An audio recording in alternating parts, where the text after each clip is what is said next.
Hi guys, welcome back to my channel. तो जैसा कि आप सब जानते हैं कि हमारी स्टोरी रीडिंग सीरीज़ चल रही है रस्किन बॉन्ड की किताब ग्रेट स्टोरीज फॉर चिल्ड्रन। आज की हमारी कहानी है टाइगर माय फ्रेंड। तो चलिए शुरू करते हैं। सोचिए, एक ऐसे वक्त की जब गंगा के किनारे हिमालय से निकलते हुए घने जंगल बहुत दूर तक फैला करते थे। इस जंगल में कभी बहुत सारे जानवर रहा करते थे, लेकिन धीरे धीरे इंसान जंगल के करीब आने लगे। हंटर्स यहाँ शिकार के लिए आते, जानवरों की स्किन्स और ट्रॉफीज के लिए उन्हें मारते, और धीरे धीरे जंगल के असली रहने वाले कम होते चले गए। कभी इसी जंगल में 30 से 40 तक टाइगर्स हुआ करते थे, लेकिन हंटिंग की वजह से एक एक करके सब खत्म हो गए और आखिर में सिर्फ एक टाइगर बच गया। वो एक ओल्ड टाइगर था, लेकिन उसकी पर्सनैलिटी में अब भी वही शान थी। उसका गोल्डन कोट, उसके डार्क स्ट्राइप्स और जंगल में चलने के अंदाज ऐसा था जैसे वो अब भी अपने जंगल का किंग हो। उम्र बढ़ चुकी थी, लेकिन उसने जंगल में सरवाइव करना सीख लिया था। वो इंसानों को समझता था, उनकी आदतों को पहचानता था और हंटर्स से बचने के तरीके जानता था। एक दिन वो पानी पीने के लिए एक बड़े मार्श के पास आया। ये जगह उसके लिए फेमिलियर थी। वहाँ एक बड़ा रॉक था जिसके पास वो भी सकता था और आराम भी कर सकता था। टाइगर पानी के पास आराम से बैठा ही था कि उसने हवा में एक अजीब सी आवाज़ सुनी, एक फ्लूट की आवाज़। वो आवाज़ नंदू नाम के एक छोटे लड़के की थी। नंदू एक बफलो हर्डर था। उसके साथ उसका छोटा कज़न छोटू भी था। दोनों मिलकर 8 बफलोस को जंगल के पास वाले मार्श में ले आए थे। टाइगर उन दोनों को पहले भी कई बार देख चुका था। उसे पता था कि ये लड़के और गांव वाले उसे तब तक परेशान नहीं करेंगे जब तक वो उनके बफलोस को नुकसान नहीं पहुंचाता। इसलिए टाइगर चुपचाप उन्हें देखता रहता। नंदू अपनी फ्लूट बजाता रहा और बफलोस मार्श के पीछे में जाकर आराम करने लगे। तभी टाइगर ने एक हल्की सी आवाज़ की। दोनों लड़के तुरंत अलर्ट हो गए। नंदू ने जंगल की तरफ देखा और छोटू से पूछा, तुमने उसे देखा? छोटू ने कहा कि उसने सिर्फ उसकी पूंछ को देखा, जो घास के बीच गायब हो गई। नंदू जानता था कि सामने एक बड़ा टाइगर है, लेकिन उसने छोटू को एक इंटरेस्टिंग बात बताई। उसने कहा, टाइगर को टाइगर मत कहना, उसे अंकल कहना। छोटू हैरान हो गया।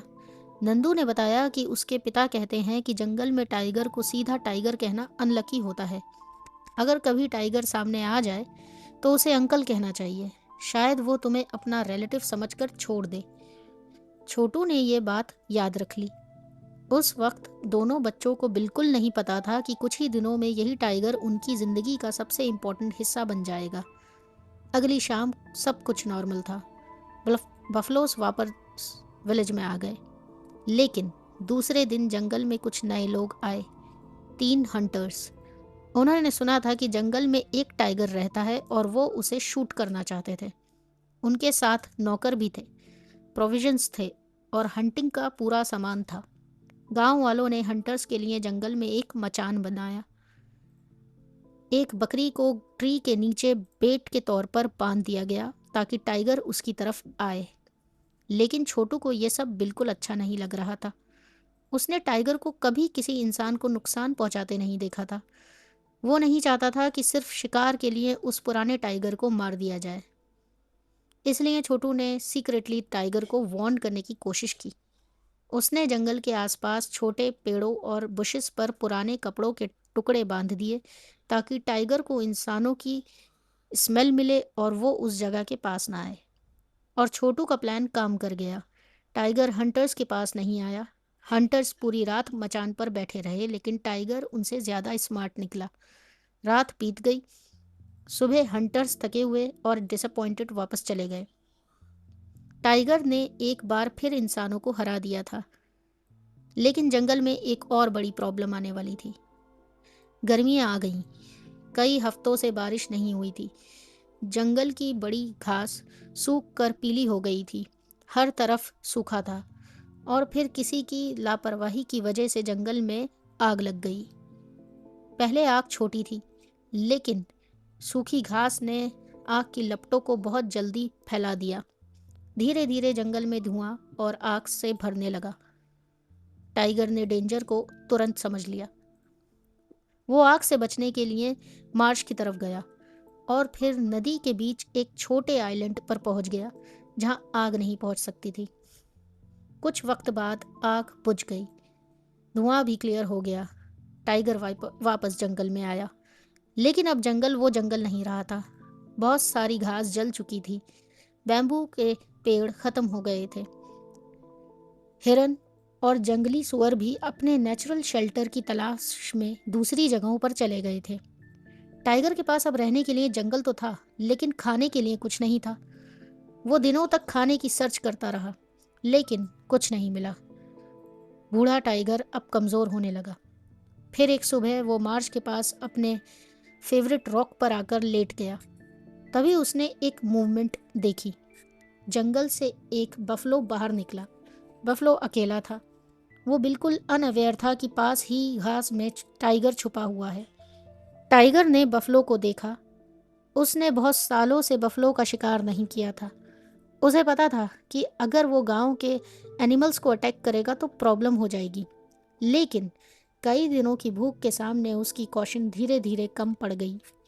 टाइगर बहुत चुपचाप बफलो के पीछे पहुंचा और फिर उसने अटैक कर दिया। बफलो ने फाइट करने की कोशिश की, लेकिन टाइगर बहुत फास्ट था। आखिरकार बफलो ज़मीन पर गिर गया। टाइगर कई दिनों की भूख के बाद आखिरकार खा पाया, लेकिन गांव वालों को जल्द ही पता चल गया कि उनका एक बफलो मिसिंग है।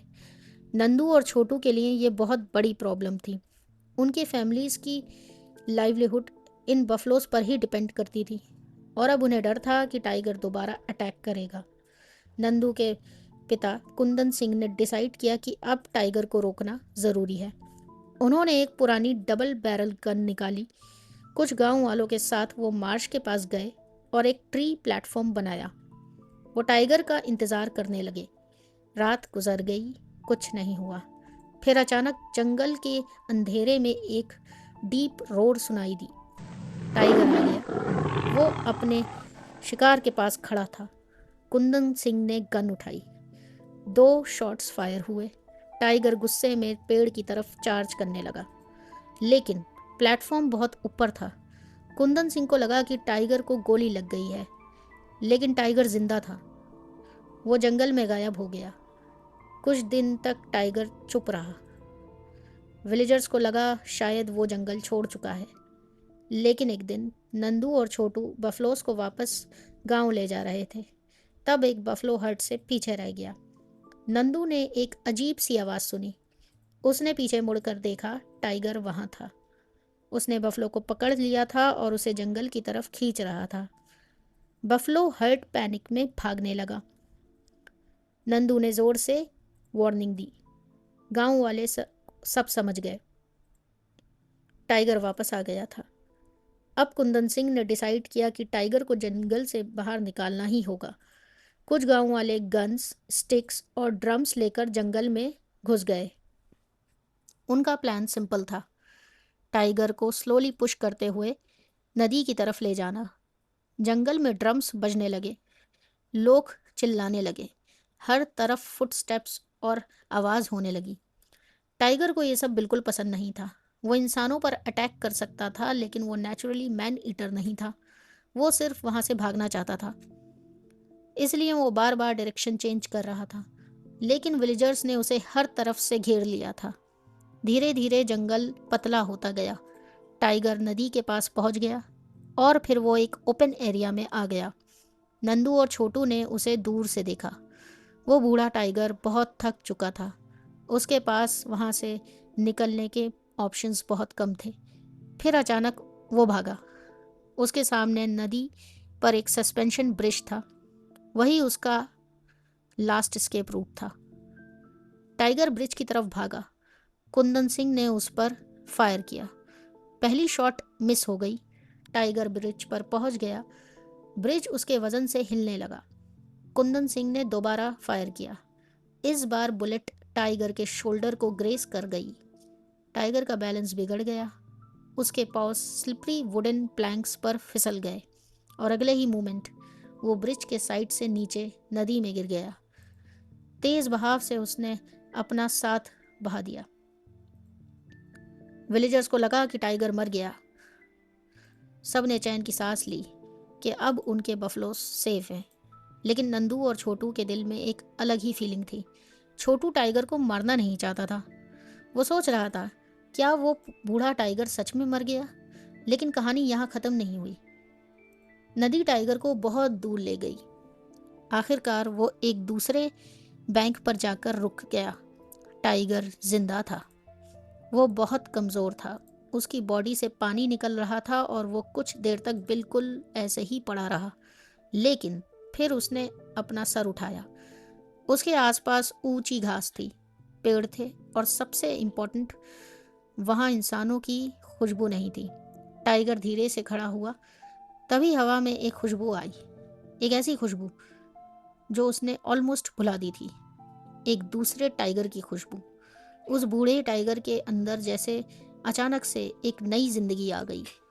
उसने अपना सर उठाया कि रोर जंगल में गूंज उठी और दूर से एक और टाइगर की रोर का जवाब आया। टाइगर अकेला नहीं था। उसने एक नया जंगल ढूंढ लिया था, एक ऐसी जगह जहां वो फिर से आज़ादी से जी सकता था। उस रात छोटू अपनी चारपाई पर लेटा हुआ था। जंगल की तरफ से एक फेमिलियर रोर सुनाई दी। छोटू ने तुरंत पहचान लिया, वो बूढ़ा टाइगर था। मतलब वो जिंदा था। छोटू के चेहरे पर एक हल्की सी स्माइल आ गई और सोने से पहले उसने डार्कनेस में धीरे से कहा, let there be tigers forever. और शायद रस्किन बॉन्ड की इस कहानी का सबसे खूबसूरत मैसेज भी यही है, जंगल सिर्फ इंसानों का नहीं होता, हर जानवर का इस धरती पर अपना एक हक है। और जब जंगल से एक टाइगर चला जाता है तो सिर्फ एक जानवर नहीं जाता, जंगल का एक हिस्सा, उसकी रूह का एक हिस्सा भी कहीं खो जाता है। तो ठीक है दोस्तों, यहाँ हमारी ये स्टोरी ख़त्म होती है, टाइगर माय फ्रेंड। और नेक्स्ट वीडियो में हम एक नई स्टोरी के साथ आएंगे। हमारे चैनल को सब्सक्राइब कीजिए। Thank you.